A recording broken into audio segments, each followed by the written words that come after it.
বাশশিরিল মাশশাকিনা ফিস-সুলাম ইলাল মাসাজিদি বিন-নূরিত তাম্মি ইয়াওমাল কিয়ামাহ।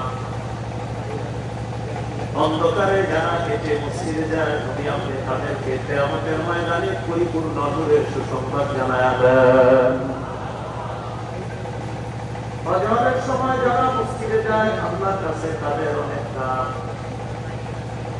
এই যে দামি মানুষগুলা গুরুত্ব বোঝানোর জন্য আল্লাহ শপথ করে বললেন, ওয়াল ফাজরি, ফজরের শপথ। ওই সময় শুধু ভালো মানুষটাই উঠতে পারে, খাঁটি মুমিনটাই শুধু ফজরে যায়। এই জন্য হাদিসে আছে, হযরত রাসূলুল্লাহ সাল্লাল্লাহু আলাইহি ওয়াসাল্লাম, লাইসা সালাতুন আস-সালাতুল মুনাফিকিনা মিন সালাতিল ফাজরি ওয়াল ইশা। মুনাফিকদের কাছে দুইটা নামাজ সবচেয়ে ভারী। একটা হলো এশার নামাজ, আর একটা ফজরের নামাজ। বলে মুনাফিকের কাছে কয় নামাজ সবচেয়ে কঠিন? ফজর আর এই জন্য ফজরের নামাজে শুধু খাঁটি মুমিনরা উপস্থিত হয়ে যায়। ফজরের নামাজের পরে যে হাওয়া দিই বাতাস, এই বাতাসটা অনেক স্বচ্ছ আর নির্মল। কেন?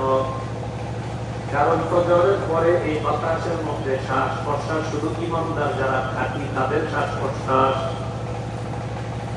ফজরের পরে শুধু খাঁটি ঈমানদারদের শ্বাস নিঃশ্বাস বের হয়ে বাতাসের সাথে মিশে। তাই ফজরের পরের বাতাসটা সবচেয়ে বেশি পবিত্র, স্বচ্ছ। কারণ শুধু আপনার খাঁটি বান্দাদের শ্বাস প্রশ্বাসই বাতাসে। মুনাফিকরা তখন ওঠে না ঘুম থেকে। একটু করে মুনাফিকরা উঠছে ঘুম থেকে, এরপরে শ্বাস ছাড়বে, তখন বাতাস দূষিত হয়। তো ফজরের পরে নির্মল স্বচ্ছ বাতাস কেন থাকে? খাঁটি মুমিনরা ফজর আদায় করে।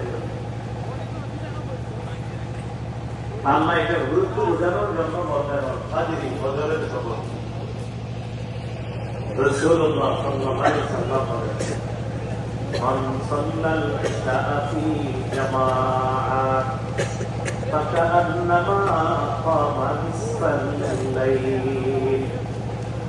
রাসূলুল্লাহ সাল্লাল্লাহু আলাইহি ওয়াসাল্লাম বলেন, যে ব্যক্তি এশার নামাজ জামাতে পড়ে সে কেমন যেন অর্ধেক রাত ইবাদতে কাটায়।